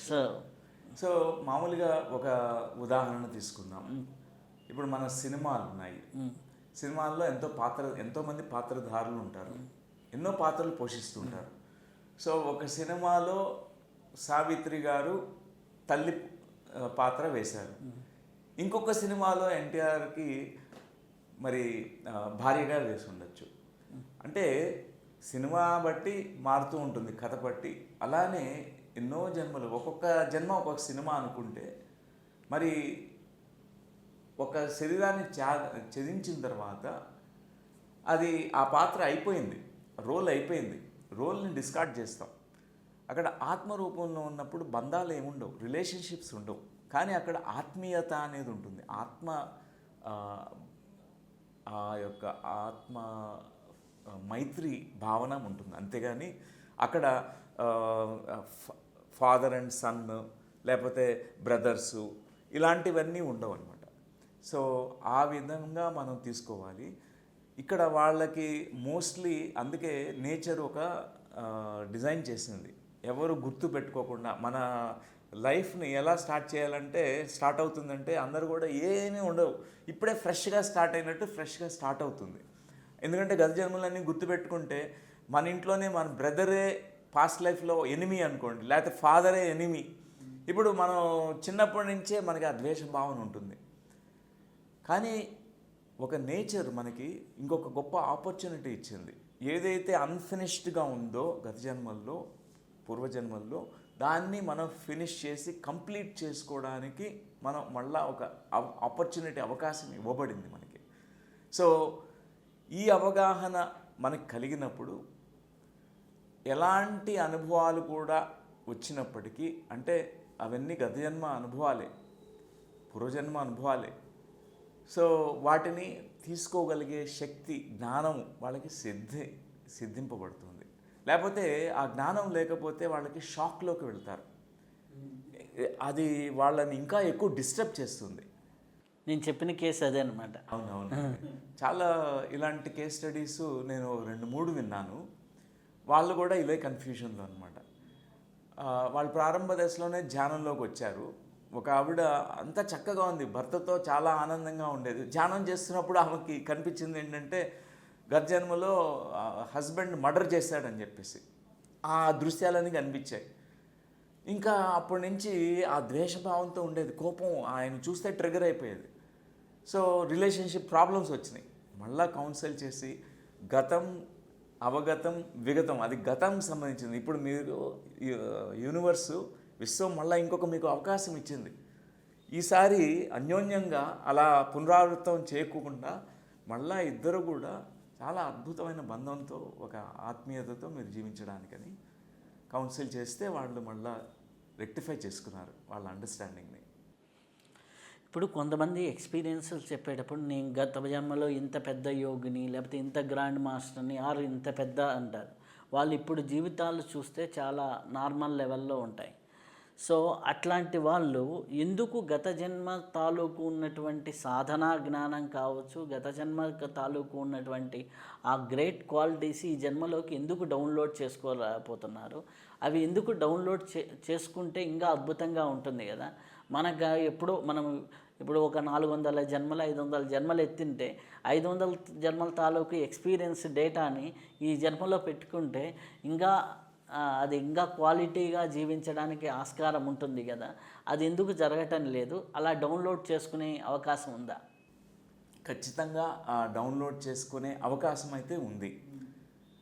ఒక గ్రేట్ ఎక్స్పెరిమెంట్ గురించి నేను చెప్తాను. అది ఆర్టిఫిషియల్ రీఇన్కార్నేషన్ అని చెప్పేసి రష్యాలో 1950s అరౌండ్ దట్ టైంలో పారాసైకాలజిస్టులు అంతా కూడా ఒక ఎక్స్పెరిమెంట్ చేశారు.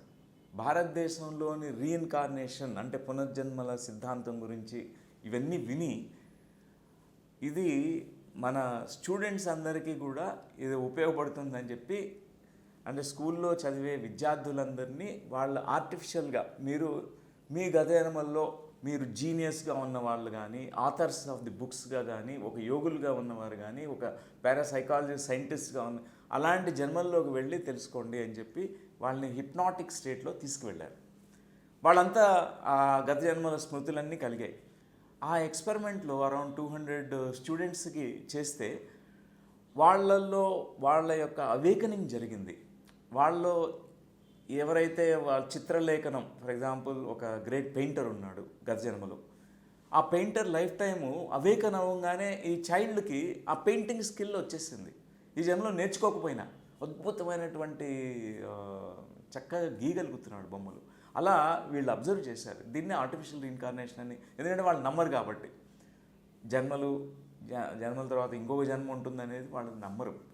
కాకపోతే దాని నుంచి సమ్ బెనిఫిట్ పొందాలని చెప్పి ఈ ఎక్స్పెరిమెంట్ చేసాం, సక్సెస్ఫుల్ అయింది. అంటే మనం గత జన్మలో కూడా యాక్టివేట్ అవ్వచ్చు, కానీ దానికి కావాల్సినటువంటి సాధన చెయ్యాలి. చాలామందికి సాధన తక్కువ ఉంటుంది. ఏదో చూస్తారు, ఒక సినిమాలో గ్లింప్సెస్ లాగా కొన్ని చూస్తారు. ఓకే, నేను ఇది గత జన్మలో ఒక యోగిని, ఇక్కడ అడవిలో తపస్సు చేసుకున్నాను. కానీ వాళ్ళకి ఈ జన్మలో మాత్రం మళ్ళా ఈ యొక్క ప్రాపంచికతలో ఇరుక్కుపోయి దీనిలో ఈ బంధాల్లో ఉంటూ చాలా వేదన పడుతూ ఉంటారు.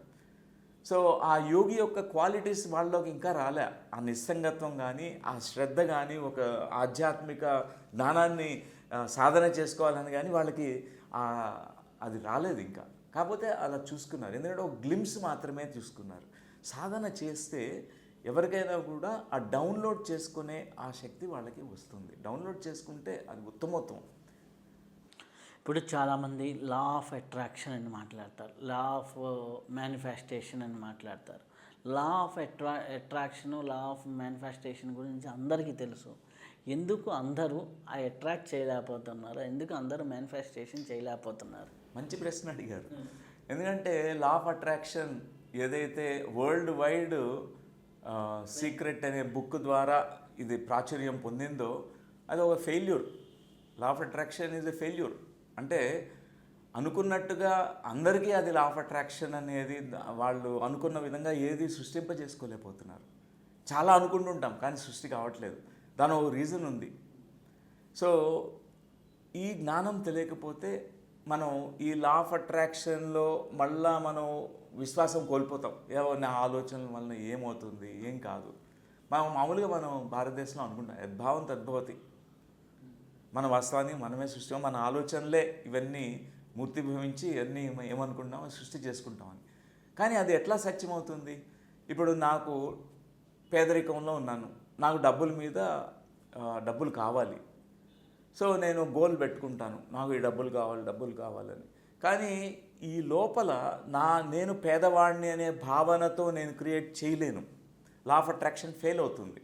అలానే ఇప్పుడు పెళ్ళి కావట్లేదు, ఆల్రెడీ 4 పెళ్ళిళ్ళు మ్యారేజ్ ప్రపోజల్స్ ఫెయిల్ అయ్యాయి. ఈ వ్యక్తి ఇప్పుడు పెళ్లి చేసుకోవాలని సంకల్పాలు చేసి థాట్ పవర్ ఉపయోగించుకుంటుంటాడు, పెళ్ళి కావాలి. కానీ కాదు, ఎందుకంటే లేనితనాన్ని నుంచి, లోపల వెలితి నుంచి ఈ సృష్టి చేయడం అనేది కాదనమాట. ఎప్పుడైతే మనం మన సిచ్యువేషన్ని యాక్సెప్ట్ చేసి కంప్లీట్గా, నాకు ఇప్పుడు డబ్బులు లేవు నా దగ్గర, నాకు ఇప్పుడు ఈ స్థితిలో ఉన్నాను, నా స్థితి ఇది, దీన్ని కంప్లీట్గా యాక్సెప్ట్ చేస్తాను. కానీ దీనికి ఆపోజిట్ స్థితి ఏది కావాలని కోరుకుంటున్నానో దాన్ని కూడా యాక్సెప్ట్ చేస్తున్నాను. రెండూ యాక్సెప్ట్ చేస్తాం. ఎప్పుడైతే ఈ రెండింటిని యాక్సెప్ట్ చేసుకునే వాళ్ళు న్యూట్రలైజ్ అయిపోతుంది.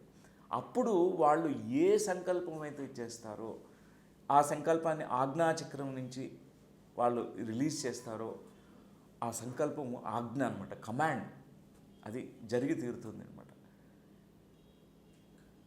అయితే ఇప్పుడు మనకి చాలామంది ఈ యొక్క ఎక్స్పెరిమెంట్స్ చేస్తూ ఉంటారు. స్పిరిచువల్గా చేస్తున్నప్పుడు కొంతమంది సాధన బాగా చేసినప్పుడు వాళ్ళకి ఈ ఎమోషనల్ బ్యాలెన్స్ అనేది రాదు. దీనికి ప్రాక్టికల్గా ఏంటంటే, నాకు ఒక 24-25 ఇయర్స్ ఒక అమ్మాయి వచ్చింది. అమ్మాయి గ్రూప్స్కి ఇట్లా ప్రిపేర్ అవుతుంది. తన బాడీ ఎమోషన్ అంటే ఏజ్ తాలూకు సెక్షువల్ ఎమోషన్స్ కానీ ఇవి ఆ అమ్మాయికి ఎవరో చెప్పేశారు, రోజుకి 6 అవర్స్ మెడిటేషన్ చేస్తే నువ్వు జాబ్ కొట్టేస్తావు ఇట్లా అనమాట. ఆ ఎనర్జీ ఏమో ఎమోషన్గా కన్వర్ట్ అవుతుంది. ఇట్లాంటి వాళ్ళకి మనం ఎలా గైడ్ చేస్తే బాగుంటుంది? వాళ్ళకి ఏంటంటే కామము, క్రోధము, లోహము అన్నమాట, ఏదో ఒకటి. కొంతమందికి ఒక అబ్బాయి వచ్చారు, వాళ్ళకి ఏంటంటే చికాకు ఉన్నట్టుండి చికాకు లోపల నుంచి వచ్చేస్తూ ఉంది. ఆ చికాకు ఎక్కడి నుంచి వస్తుందో తనకి అడ్రస్ చేసుకోలేకపోతున్నారు. ఇరిటేషన్, కోపాలు ఇవి వస్తున్నాయి. కొంతమందికి ఎమోషన్స్ వస్తున్నాయి. ఇట్లాంటి వాళ్ళకి మనం ఎట్లా గైడ్ చేస్తే కరెక్ట్ వేలో వెళ్తారు? అలాగే గైడెన్స్ లేకుండా చేయటం వల్ల ఇది జరుగుతుందా? అదే ఆ పాయింట్ని ఎలా అడ్రస్ చేయాలి? చాలామంది ధ్యానులు ఈ యొక్క ప్రాబ్లం ఫేస్ చేస్తుంటారు. మార్గదర్శకత్వం లేకపోవడం. ఎందుకంటే ఒక గైడెన్స్ కావాలి. సీనియర్ ఎవరైతే ఈ ఒక సీనియర్ మెడిటేటర్ సాధకులు, వాళ్ళ గైడెన్స్ ఖచ్చితంగా కావాల్సిందే. ఎక్కువ చేయడం వలన చాలామంది అనుకుంటారు తొందరగా నాకు గోల్ కొట్టేస్తాను, నేను కావాల్సినవి పొందగలుగుతాను, శక్తిని ఎక్కువ సంపాదించుకుంటాను. కానీ అది ఇంబ్యాలెన్స్ స్టేట్ని క్రియేట్ చేస్తుంది కూడా చాలామంది. ఆ శక్తిని తట్టుకోవాలంటే దాంతోపాటు మనం కొంత లోపల ప్రిపరేషన్ అనేది చాలా ఇంపార్టెంట్. చాలామందిలో చూశాను ఇది. వాళ్ళు కొంతమంది సైకియాట్రిక్ ఇల్నెసెస్లోకి వెళ్ళిపోవడము, అంటే స్ప్లిట్ పర్సనాలిటీ అంటారు. ఒక మానసిక స్థితిలో ఉండి సడన్గా వాళ్ళు వేరే స్థితిలోకి మారిపోతారు. ఎమోషన్స్ అందరినీ తిట్టేస్తుంటారు, కొట్టేస్తుంటారు. అది ఎంత మాత్రము కూడా మనకి నష్టం కలుగచేసేటటువంటి అనుభవాలే. ఎందుకంటే మనకే కాదు, వేరే వాళ్ళకి కూడా చాలా నష్టాలని కలుగజేస్తుంది. వాళ్ళకి గైడెన్స్ ఏంటంటే ఖచ్చితంగా అంత మధ్య మార్గం. ఎప్పుడైనా సరే 1 గంట చేసినా కూడా ధ్యానం క్వాలిటీ, నాణ్యత, చక్కగా సిన్సియర్గా శ్రద్ధగా త్రికరణ శుద్ధిగా కూర్చుని ధ్యానం చేయాలి అంతే. ఆ శ్రద్ధ త్రికరణ శుద్ధి లేదు. త్వరితంగా పరిగెత్తాలి. ఇప్పుడు ఎట్లా ఉందో ప్రపంచం, అందరూ పరిగెత్తి ఫాస్ట్గా నేను టార్గెట్ కొట్టాలని అలా పరిగెడుతున్నారు. ఈ ధ్యానం ఆధ్యాత్మిక మార్గం అలాంటి పరిగెత్తే మార్గం కాదు.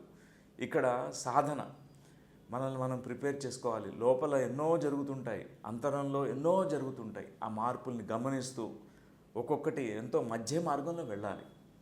అందుకే మనలో ఏం జరుగుతుందో మన అవేర్నెస్ని పెంచుకుంటూ, ఎరుక స్థాయిని పెంచుకుంటూ, అబ్జర్వ్ చేసుకుంటూ, మనం అన్వయించుకుంటూ, మన జీవిత అనుభవాలతో అన్వయించుకుంటూ, ఎందుకంటే జీవితంలో కూడా అనుభవాలు కూడా మనల్ని ఎంతో ప్రభావితం చేస్తుంటాయి.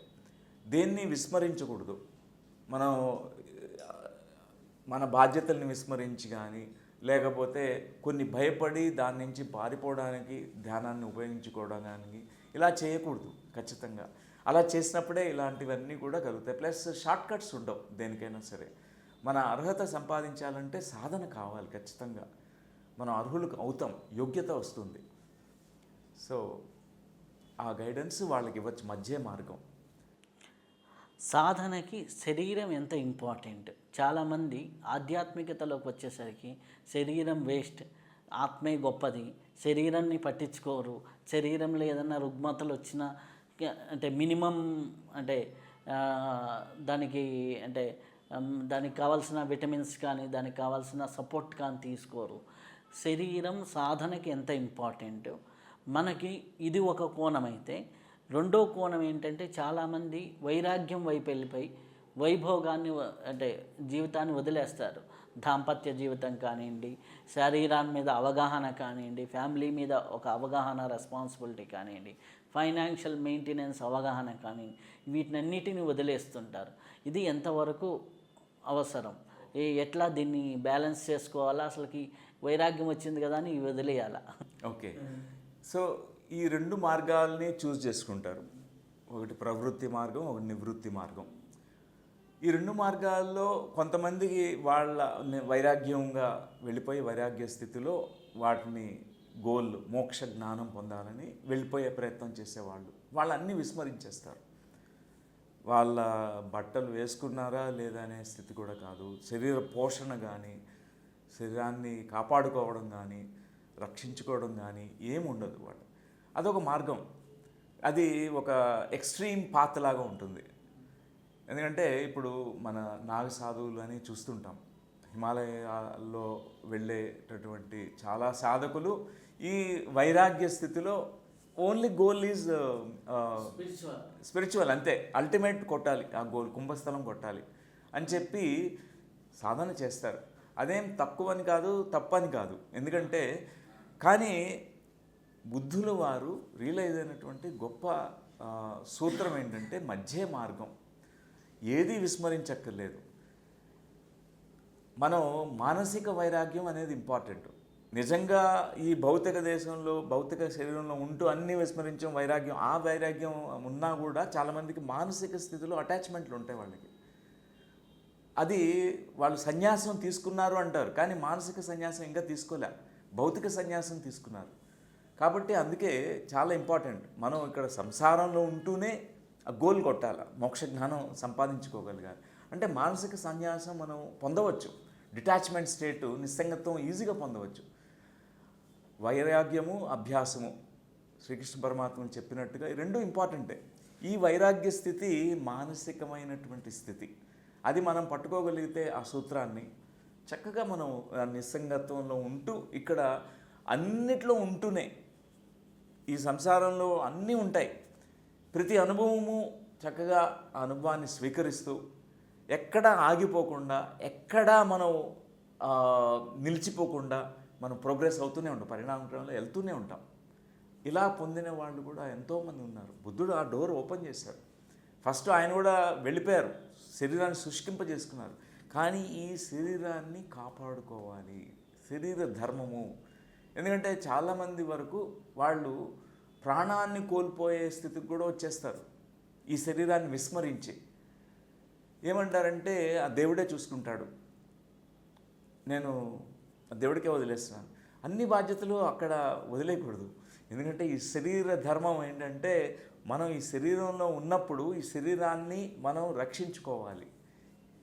ఎంత వీలైతే అన్ని మన ఆయుష్ని అర్ధాంతంగా మనం వదిలివేయకుండా, ఆయుష్ని తగ్గించుకోకుండా సంపూర్ణంగా జీవించి మనల్ని గురించి మనం తెలుసుకోవడము, మన పర్పస్ ఏదైతే ఉందో ఆ పర్పస్ని రియలైజ్ కావడం అనేది వెరీ ఇంపార్టెంట్. అందుకే ఖచ్చితంగా ఈ శరీరానికి కావాల్సినటువంటి అన్నీ ఇవ్వాలి. అంటే మనం బ్యాలెన్స్డ్ ఫుడ్ అనొచ్చు, శాకాహారం, శుద్ధ సాత్విక ఆహారం మనం ఇవ్వాలి ఖచ్చితంగా. అయితే ఈరోజు ప్రపంచంలో అనేక రకాల ఒత్తిళ్ళు ఉన్నాయి. ఆఖరికి స్పిరిచువాలిటీలో కూడా ఒత్తిడి అనుభవించే వాళ్ళు ఉన్నారు. ఎట్లా అంటే మనకి భౌతికంగా చూసుకుంటే వాడికి ఉద్యోగం వచ్చింది, నాకు రాలేదు. అదే స్పిరిచువాలిటీలోకి వచ్చేసరికి వాడికి అనుభవాలు వచ్చినాయి, నాకు రాలేదు. అన్ని రకాల ఒత్తిళ్ళు, ఇవి పొల్యూషన్తో ఈ రకమైంది అన్ని రకాల ఒత్తిళ్ళని ఈరోజు అనుభవిస్తూ ఉన్నారు. ఈ ఒత్తిడి నుంచి బయటపడడానికి ఏదైనా మార్గం ఉందా? మెయిన్ కంపారిజన్తోనే ఒత్తిళ్ళు వస్తున్నాయి. ఆ ఒత్తిడి నుంచి ఎట్లా బయటపడాలి? ఒక ధ్యాన సాధకులు ప్రారంభంలోనే ఒక మానసిక స్థితి ఫస్ట్ పొందాలి. వాళ్ళ ప్రిపరేషన్ అనేది చాలా ఇంపార్టెంట్. చాలామంది వరకు ఈ యొక్క ఆధ్యాత్మిక రంగంలో వచ్చిన వాళ్ళు కూడా కంపారిజన్ చేసుకుంటుంటారు, ఒకళ్ళ పట్ల ఒకళ్ళు కంపారిజన్. వాళ్ళకి థర్డ్ ఐ ఓపెన్ అయింది, నాకు థర్డ్ ఐ ఓపెన్ కాలేదు. వాళ్ళకి సూక్ష్మశరీరం వచ్చేసింది, వాళ్ళ మోక్ష జ్ఞానం వచ్చేసింది, నాకు రాలేదు, నేను తక్కువ. ఈ భావంతో మెడిటేషన్ చేస్తే తక్కువలోనే ఉంటాం, ప్రోగ్రెస్ కాలేము. అందుకే ఆ సరి అయిన ఆ జ్ఞానం, ఆ ప్రిపరేషన్ అనమాట, ప్లాట్ఫామ్ క్రియేట్ కావాలి ఫస్ట్. అందుకే ఆ యొక్క మార్గదర్శకత్వము ఒక గురువు ద్వారా, సీనియర్ గురువులు ఉంటారు, వారి నుంచి మనం పొందాల్సిందే. వారి నుంచి అందుకే గురువు లేని విద్య గుడ్డి విద్య. గురువు కంపల్సరీగా కావాలి. ఆ గురువు ఆ స్థితికి ఎలా చేరుకున్నారో వారి యొక్క అనుభవాలను మనం వినాలి, తెలుసుకోవాలి. తెలుసుకున్న తర్వాత మనం కూడా ఆ ప్రిపరేషన్తో మనం ఎంటర్ అయినప్పుడు ఇలాంటి కంపారిజన్స్ ఉండవు, ఇలాంటి ఒత్తిడి మన మీద ఉండదు. ఇది ఆధ్యాత్మికంలో మనం తొందరగా రీచ్ కావాలనేది ఏమీ లేదు. అక్కడ ఒక గొప్ప సరెండర్ మార్గం, అది శరణాగతి. ఎన్నో టెస్టులు వస్తాయి, ఎన్నో పరీక్షలు పెట్టబడతాం. దత్తాత్రేయులు వారు ఆ సాంప్రదాయంలో మీకు తెలిసే ఉంటుంది, అన్ని టెస్టులే, ఎన్నో టెస్టులు. పరశురాముల వారిని కూడా అంత సులభంగా స్వీకరించలేదు. ఆయన త్రిపుర రహస్యం గురించి ఆ జ్ఞానాన్ని ఇచ్చే ముందర ఎన్ని టెస్టులు పెట్టారు? 3 టెస్టులు పెట్టారు. ఆ 3 టెస్టులు పాస్ అయిన తర్వాతే తీసుకున్నారు, ఆ జ్ఞానాన్ని అందించారు. ఎందుకంటే యోగ్యత లేకపోతే ఆ జ్ఞానం ఇచ్చినా కూడా అది మిస్యూజ్ అవుతుంది, తీసుకోరు. ఇప్పుడు మనం తినాల్సిన తిండి కంటే ఎక్కువ తిండి ఒకళ్ళకి పెట్టేశాం, డైజెషన్ ప్రాబ్లం, తీసుకోలేరు, లోపల ఇండైజెషన్ వచ్చేస్తుంది. అంటే ఒక జ్ఞానం కూడా ఎవరు ఎట్లా వాళ్ళ స్థాయికి మించి ఎక్కువ తీసుకోలేరు. ప్రిపరేషన్ ఎవడైతే ఉంటుందో వాళ్ళని వాళ్ళు రెడీ చేసుకోవాలి. అందుకే సేవ, ఫస్ట్ సేవ. అందుకే మన భారతదేశంలో గురుకులాలు ఉండేవి. చిన్నపిల్ల బాల్య దశలోనే వాళ్ళు గురుకులాల్లో ఫస్ట్ గురువు అన్నీ టీచ్ చేయరు, ఫస్ట్ సేవ నేర్పిస్తారు. సేవ చేయడం ఎలా అనేది నేర్పిస్తారు, వినయ విధేయతల గురించి నేర్పిస్తారు, హ్యూమిలిటీతో ఉండడం నేర్పిస్తారు. ఎందుకంటే ఇవన్నీ ప్రధానమైన భూమికలు వెనుక. ఇవి లేకపోతే ఫౌండేషన్ లేదు. ఆ పైకి వెళ్ళే అహంకారం, ఆధ్యాత్మిక అహంకారాలు కూడా వచ్చేస్తాయి. నేనే చాలా గొప్ప, నాకు సిద్ధులు వచ్చేసాయి, సిద్ధులతోనే ఆగిపోతారు చాలామంది. సిద్ధులు ఎవరికైనా వస్తాయి, సాధన చేస్తే ఎవరికి రావు, అందరికీ వస్తాయి. కానీ సిద్ధుల కంటే మహాజ్ఞానం ఉంది, పైన ఎంతో పెద్ద గోల్ ఉంది, మోక్ష జ్ఞానం పొందాలి, అక్కడికి వెళ్ళాలి. కాబట్టి ఇవన్నీ చిన్న చిన్న గిఫ్ట్స్, వాటి కోసం చాలామంది ప్రయాణాలు ఆగిపోతాయి. త్వరతంగా వెళ్ళాలి, నేను కంపారిజన్స్ చేసుకోవడము, ఒత్తిడిగా ఫీల్ కావడము, ఇవన్నీ అక్కర్లేదు. చక్కగా ఈ మార్గం, ఆధ్యాత్మిక అద్భుతమైనటువంటి మార్గం. దీనిలోకి రావడమే చాలా రేరెస్ట్ అనమాట. అంటే ఎంతోమంది కోట్ల మంది జనాభాలో మరి ఎంతో కొంతమందికి మాత్రమే ధ్యానంలోకి విని దాన్ని ప్రాక్టీస్ చేసే ఆ ఛాన్స్ వస్తుంది. దానిలో కూడా కొంతమందికి మాత్రమే ఈ యొక్క అనుభవాల్లో సాధన బాగా చేయాలని, మోక్ష జ్ఞానం పట్ల ఆ యొక్క ఆసక్తి ఉంటుంది, వాళ్ళ ముముక్షత్వం ఉంటుంది, వాళ్ళ ముముక్షువు కావాలని ఉంటుంది. వాళ్ళలో కొంతమంది మాత్రమే ఆ స్థితికి చేరుకోగలుగుతారు. ఎందుకంటే బ్యాలెన్స్డ్గా, ఒక సమతుల్యతతో, లోపల సమత్వ స్థితిలో, ఏది విస్మరించకుండా సంసారంలో ఉంటూనే నిర్వాణం సాధించడం, అది చేయగలుగుతారు. అయితే ఇప్పుడు ఈ రోజుల్లో వైఫ్ అండ్ హస్బెండ్ అంటే పెళ్ళైన వారం రోజుల్లో విడాకులు, పెళ్ళైన 6 నెలల్లో విడాకులు, ఇట్లాంటివి ఎక్కువగా చూస్తున్నాం. అంటే విడాకులు అనేది ప్రతి ఫ్యామిలీలో చూస్తే ఇంతకుముందు ఒక ఊర్లో ఒకరో రెండో కేసులు ఉంటే ఇప్పుడు ఫ్యామిలీలో ఒకటో రెండో కేసులు కనపడుతున్నాయి. సో మీరు ఒకనొక సందర్భంలో మీరు ఒక స్టేట్మెంట్ ఇచ్చారు, భార్య భర్తకి గురువు, భర్త భార్యకి గురువు, భర్త నుంచి భార్య నేర్చుకోవాలి, భార్య నుంచి భర్త నేర్చుకోవాలి. అది నాకు చాలా యునిక్యూగా అనిపించింది. అలాగే ఎట్లా అది భార్యాభర్తలు ఒకరి నుంచి ఒకరు ఎలా నేర్చుకోవాలి, ఒకరికి ఒకరు ఎలా గురువు అవుతారు? ఇప్పుడు ఈ బంధాలు ఏవైతే ఇక్కడ ఉంటాయో, సంబంధాలు ఏర్పరచుకుంటామో, భార్యాభర్తల సంబంధం అనేది కూడా ఒక గొప్ప అది బంధం అనమాట. అంటే అది బంధింపకుండా చేసుకోవాలి అంటే వారు ఎందుకు ప్రకృతి విశ్వము వారిద్దరిని దగ్గరికి తీసుకువచ్చింది, వాళ్ళు సాక్షాత్తు ప్రకృతి పురుషుల కలయికే అనుకోవచ్చు. శక్తి చైతన్యం కలయిక, ఆర్ పార్వతీమాత శివుని యొక్క కలయిక, లేకపోతే లక్ష్మీమాత, లేకపోతే విష్ణుమూర్తి యొక్క కలయిక. ఎందుకంటే ప్రతి ఒక్కళ్ళలో ఆ విత్తనాలు ఉన్నాయి, ఆ బీజాలు ఉన్నాయి. ఒక పురుషుడు, ఒక మహిళ, వారి యొక్క దాంపత్య యోగంలోకి వెళ్ళినప్పుడు వారిద్దరూ కూడా వాళ్ళని వాళ్ళు ఎంతగా తెలుసుకోగలిగితే, వాళ్ళ గురించి వాళ్ళు ఎంత తెలుసుకుంటారో వేరే అదర్ వ్యక్తి గురించి కూడా వాళ్ళు అంత అర్థం చేసుకునే ఆ యొక్క శక్తి సామర్థ్యం కలుగుతుంది. లేకపోతే వాళ్ళ ఎక్స్పెక్టేషన్స్ ఉంటాయి, వాళ్ళు కొట్లాట్లు స్టార్ట్ అవుతాయి.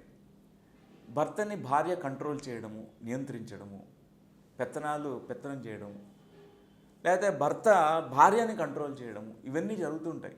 దానివల్ల విడాకుల వరకు వెళ్ళిపోతుంది.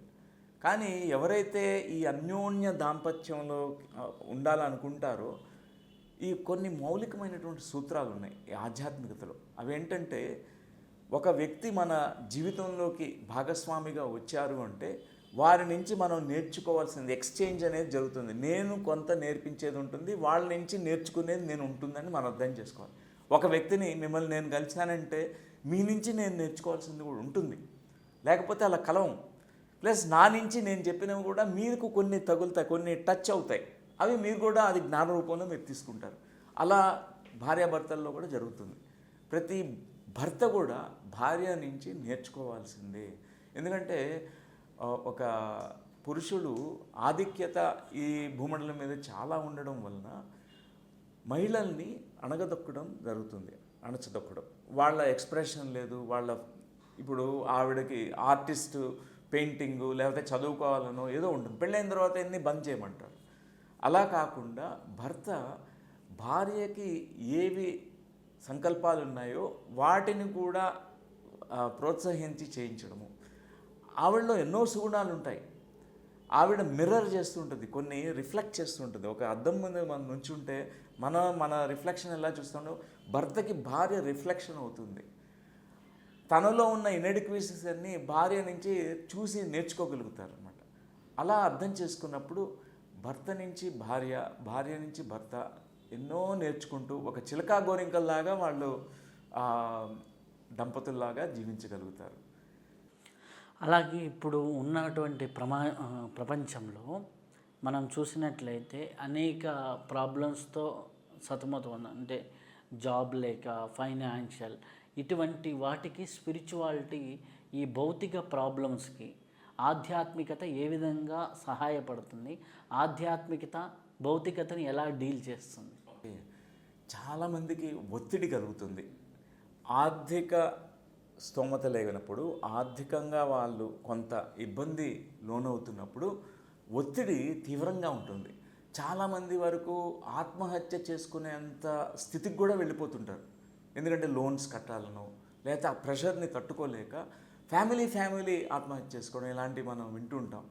ఎందుకంటే ఈ ఆధ్యాత్మిక ద్వారా మనలో ఏ శక్తి ఉత్తేజితం అవుతుందో ఆ శక్తి జ్ఞాన రూపంలో జ్ఞానం తెలుసుకునే విధంగా చేస్తుంది. ఆ జ్ఞానమే మనల్ని సేవ్ చేస్తుంది. ఆ ఆత్మజ్ఞానమే శ్రీరామ రక్ష. ఎలాంటి ఒడిదొడుకులున్నా సంసారంలో ఎన్నో వస్తుంటాయి, ఆటుపోట్లు వస్తుంటాయి. వాటిని ఫేస్ చేయగలిగే శక్తి సామర్థ్యాన్ని, బుద్ధిని, వివేకమైనటువంటి బుద్ధిని, జ్ఞానాన్ని ఈ ఆధ్యాత్మికత మనకు ప్రసాదిస్తుంది. అప్పుడు కమ్ వాటమే, ఏదైనా రానివ్వండి, తుఫాన్ రానివ్వండి, సునామీ రానివ్వండి, మనం దాన్ని ఫేస్ చేస్తాం, భయపడేది లేదు. ఒత్తిడి మనల్ని కూడా, ఒత్తిడి చూసి అదే రిలాక్సేషన్లోకి వెళ్ళిపోతుంది, ఆ స్ట్రెస్ అంతా వెళ్ళిపోతుంది. ఆధ్యాత్మికులు వీళ్ళు అందరూ కూడా ఒక గొప్ప గుణం ఉంటుంది. వాళ్ళు అన్నిటినీ స్థితప్రజ్ఞతతో ఉండడం, ఈక్వల్గా తీసుకోవడం, శుభాశుభ పరిత్యాగి స్థితిలో, అంటే రెండింటినీ ఈక్వల్గా తీసుకోవడం. ఒక అప్రిసియేషను, ఒక క్రిటిసిజము, రెండింటినీ ఈక్వల్గా తీసుకోగలిగే స్థితి వాళ్ళకు ఉంటుంది. అంటే జీవితంలో నాకు ఇదే కావాలి, ప్లస్సే కావాలనుకుంటే కాదు, మైనస్ కూడా వస్తుంది. అలాంటప్పుడు వాటిని కూడా ఫేస్ చేయగలగాలి.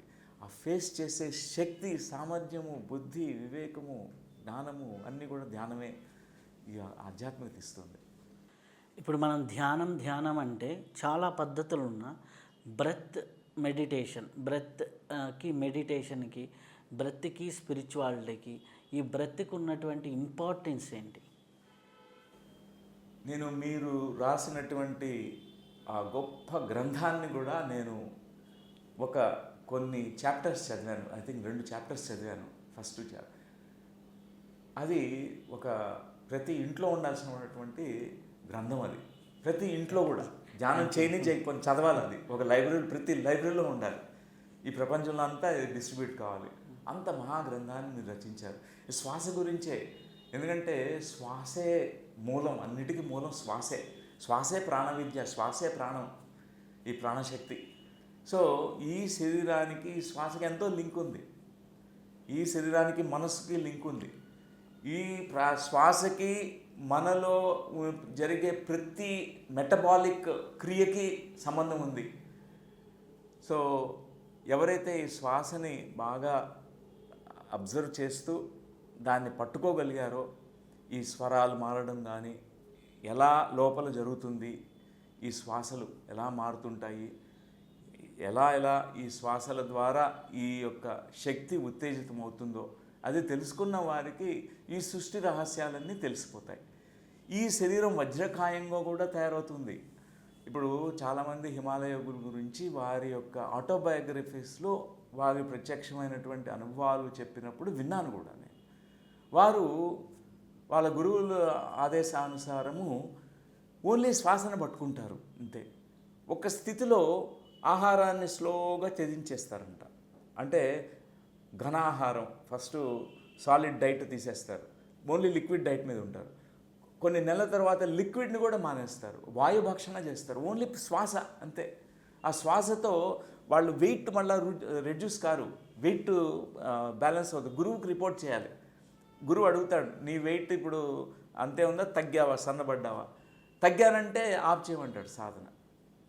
వాళ్ళు బ్యాలెన్స్ అవుతున్నారు అంటే వాళ్ళు ఆ శ్వాస ద్వారా లింక్ ఏర్పరచుకుని శక్తిని శరీర కణాల్లోకి నింపుకోగలుగుతున్నారని లెక్క. అంటే ఆ ప్రకృతికి విశ్వంతో వాళ్ళకి ఒక అనుసంధానం ఏర్పడిపోయింది. కొంతమందికి అనుసంధానం ఏర్పడకపోతే వాళ్ళకి ఆహారం మానేస్తే ఇది శుష్కించిపోయి బాడీ వికెట్ చేసేస్తారు కూడా. అందుకే ఆ గురువు, హిమాలయ గురువుల పర్యవేక్షణలో ఇది జరుగుతుంది. చాలామంది గురువులు వారి యొక్క సాధన ఇంటరప్షన్ లేకుండా ఏం చేస్తారంటే వాయుభక్షణ వైపు వెళ్ళిపోతారు. శ్వాసే ఈ శరీర పోషణ అంతా అది చేసుకుంటుంది, శ్వాసే. మనం అనుకుంటాం వైటమిన్స్ ఇవి అవి ప్రోటీన్లు కావాలి, మాంసకృత్తులు తక్కువ, ఏమీ లేదు. ఆ శ్వాస అన్నీ కన్వర్ట్ చేసుకొని ప్రతి ఆర్గన్ని, మన శరీర అవయవాలన్నీ సరిగ్గా చేసేట్లు చేస్తుంది. అలా వేల సంవత్సరాలు వాళ్ళు తపస్సు చేస్తారు. అయితే మనకి చాలామంది చెప్తూ ఉంటారు, ఒక వ్యాధి తయారయ్యే ముందర అది ఒక మానసిక ఒత్తిడి వల్ల ఒక ఆర్గాన్ని డ్యామేజ్ చేస్తుంది అంటారు. మానసిక ఒత్తిడి వల్ల ఒక మనకి ఏదైనా ఇప్పుడు షుగర్స్ వచ్చినా, బీపీస్ వచ్చినా, ఇట్లాంటి వ్యాధులు, ఈ వ్యాధులు వచ్చిన వాళ్ళకి ఆధ్యాత్మికత ఏ విధంగా మనకి హెల్ప్ అవుతుంది? ఆధ్యాత్మికత ప్రాక్టీస్ చేయడం ద్వారా ఈ వ్యాధుల్ని ఎలా మనం రెడ్యూస్ చేసుకోవచ్చు? సో ఈ ఆధ్యాత్మికత అనేది మనల్ని నాన్ డ్యువాలిటీ వైపు, అంటే అద్వైత స్థితికి, అద్వైత సిద్ధి కలిగేట్లు చేస్తుంది. మనం ద్వైతంలో ఉన్నప్పుడు కాన్ఫ్లిక్ట్స్ అన్నీ వచ్చేస్తాయి. మానసిక సంఘర్షణలు, ఒత్తిడి, ఇవన్నీ కూడా మానసిక జనిత జబ్బుల రూపంలో మన శరీరంలో ఎక్స్ప్రెస్ అవుతుంటాయి. ఇప్పుడుండే బీపీలు కానీ, షుగర్లు కానీ, క్యాన్సర్స్ కానీ, హెడేక్స్ కానీ, బ్యాక్ పెయిన్లు, ఎవరు చూసినా మోకాళ్ళ నొప్పులు, ఇవన్నీ కూడా ఒకటి లైఫ్ స్టైల్ డిజార్డర్స్, ఒక ఎత్తు అయితే, ఇంకొకటి లోపల ఈ ద్వైతంలో వాళ్ళు ఈ మదనం జరగడం వల్ల ఏర్పడినటువంటి కొన్ని రుగ్మతలు, అన్ని సిమ్టమ్స్. ఇప్పుడు వాళ్ళకి విపరీతమైన కోపం ఉంది, చాలా కోపిష్టి, దాన్ని అణచదొక్కేసుకున్నారు. ఖచ్చితంగా గాల్ బ్లాడర్, లివర్ మీద దాని ఎఫెక్ట్ పడుతుంది, ఆ అవయవం పాడైపోతుంది. భయం ఉంది, చాలా భయం ఉంది. భయం అందరికంటే మూల భయం ఏంటంటే అందరి నుంచి నన్ను దూరంగా వెళ్ళిపోతున్నాను, వాళ్ళు నాకు దూరం అయిపోతున్నారు అనే భయం అనమాట. అంటే fear of losing, fear of abandonment. దాంతో కిడ్నీస్ పాడవుతాయి చాలామంది వరకు, ఎందుకంటే ఆ కాన్ఫ్లిక్ట్ అఫెక్ట్ చేస్తుంది. ఇవి మన యొక్క మైండ్ ద్వారా, బ్రెయిన్ ద్వారా సంకేతాలు వెళ్ళి ఒక్కొక్కటి షట్ డౌన్లు అవుతుంటాయి మన బాడీ పార్ట్స్లో. ఈ యొక్క మెడికల్ సైన్స్ రీసెర్చ్ కూడా చేస్తున్నారు. దీనికి థాట్స్కి, మన ఎమోషన్స్కి, మన యొక్క బాడీ పార్ట్స్ యొక్క ఫంక్షన్కి కనెక్షన్ ఏంటి అనేది. సో ఆధ్యాత్మికతలో ఫస్ట్ ఇవన్నీ రిమూవ్ అయిపోతాయి. ఫస్ట్ ఒత్తిడి వెళ్ళిపోతుంది మనలో, ఒక గొప్ప రిలాక్సేషన్. శక్తి మనలో విజృంభించడం ద్వారా ఆ శక్తి కణాలకి కావాల్సినటువంటి శక్తిని అందిస్తూ, పోషణ చేస్తూ మనలో ఈ రియలైజేషన్స్ కలిగేట్లు చేస్తుంది. నేను ఈ గతంలో నాలో పడినటువంటి ఈ యొక్క మానసిక సంఘర్షణని నేను ఇంకా క్యారీ చేస్తున్నాను, ఒత్తిడిని, అక్కడికే మాయమైపోతుంది, ఆ ఒత్తిడి వెళ్ళిపోతుంది. ఒత్తిడి వెళ్ళిపోవడం క్షణం హార్ట్ ప్రాబ్లమ్స్ కానీ ఇవన్నీ చాలామంది తగ్గించుకున్న వాళ్ళు ఎంతోమంది ఉన్నారు. అయితే ఒక న్యూలీ మ్యారీడ్ కపుల్ అనుకోండి, ఫర్ ఎగ్జాంపుల్, వాళ్ళు ఒక న్యూ బేబీని తీసుకురావాలంటే ఆ బేబీ విత్ మెడిటేషన్ కపుల్తో ఆ బేబీని క్రియేట్ చేస్తే ఎలా ఉంటుంది, వితౌట్ మెడిటేషన్తో క్రియేట్ చేస్తే ఎలా ఉంటుంది, ఆ క్రియేట్ చేయడం వల్ల కలిగేటటువంటి ఫ్యామిలీకి ప్రయోజనము, సమాజానికి ప్రయోజనం ఏంటి? సో చాలామంది వరకు ఏ ప్లానింగ్ ఉండదు అనమాట, ఒక అవేర్నెస్ ఉండదు. ఏదో అందరిలాగా పెళ్లి చేసేసుకోవడము అలా చేస్తుంటారు కదా, చేసుకొని ఒక బిడ్డ కావాలనుకుంటారు, బిడ్డ పుడతారు. కానీ ఏమవుతుందంటే చాలా వరకు ఏదో ఒక బ్లాక్స్ వచ్చేస్తుంటాయి. ఆ చిన్నపిల్లల్లో ఏదో ఒక డిజార్డర్స్తో పుట్టడం కానీ కొన్ని బ్లాక్స్ వస్తాయి. వీళ్ళు తల్లిదండ్రులు ఏదైతే ఆ యొక్క బిడ్డని జన్మ ఇచ్చే ముందర గర్భస్థితిలో ఉన్నప్పుడు వాళ్ళు ఏ ఆలోచన చేశారో, ఏ భావాలు భావన చేశారో, ఏ భయాలు వాళ్ళు ఫీల్ అయ్యారో, ఎలాంటి పరిస్థితుల్లో వాళ్ళు గోత్రయ్యారు, అన్నీ దీనిలో ముద్రించబడతాయి ఈ శిశువులో. ఎలా అయితే ఆ అభిమన్యుడు తల్లి గర్భంలో ఉంటూ అన్నీ విన్నాడో, మొత్తం పద్మవ్యూహం, చక్రవ్యూహం గురించి అంతా తెలుసుకున్నాడు. అలానే ఈ యొక్క శిశువుకి, ఒక ఫీటస్కి, తల్లి గర్భంలో పెరిగే శిశువు కూడా అన్నిటినీ లోపలికి తీసుకుంటాడు, అబ్జర్వ్ చేసుకుంటాడు. అందుకే తల్లి ఏ మానసిక స్థితిలో ఉంది, తండ్రి ఏ మానసిక స్థితిలో ఉన్నారు, అది ఇంపార్టెంట్ అనమాట. అందుకే మెడిటేషన్ చేసిన కపుల్లో ఒక అద్భుతమైనటువంటి జీనియస్ మాస్టర్స్ పుడతారు. ఎందుకంటే అలాంటి వైబ్రేషనల్ స్టేట్ వాళ్ళు రీచ్ అవుతారు.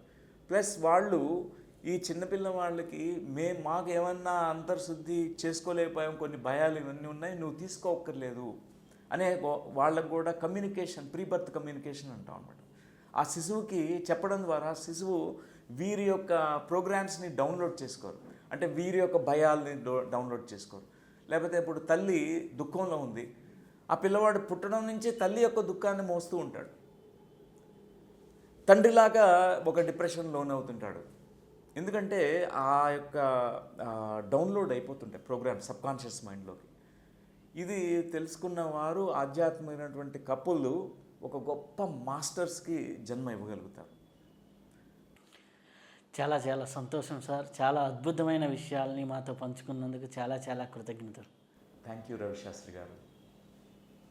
ఇప్పటి వరకు అద్భుతమైనటువంటి జ్ఞానాన్ని, అద్భుతమైనటువంటి ఆధ్యాత్మిక సందేశాలని వారు ఎంతో రీసెర్చ్ చేసి ఎంతో ఆధ్యాత్మికంగా ఉన్నటువంటి విషయాల్ని మనతో పంచుకున్నారు. మరొక్క విశిష్టతతో కలుసుకుందాం. అంతవరకు సెలవు. నమస్కారం.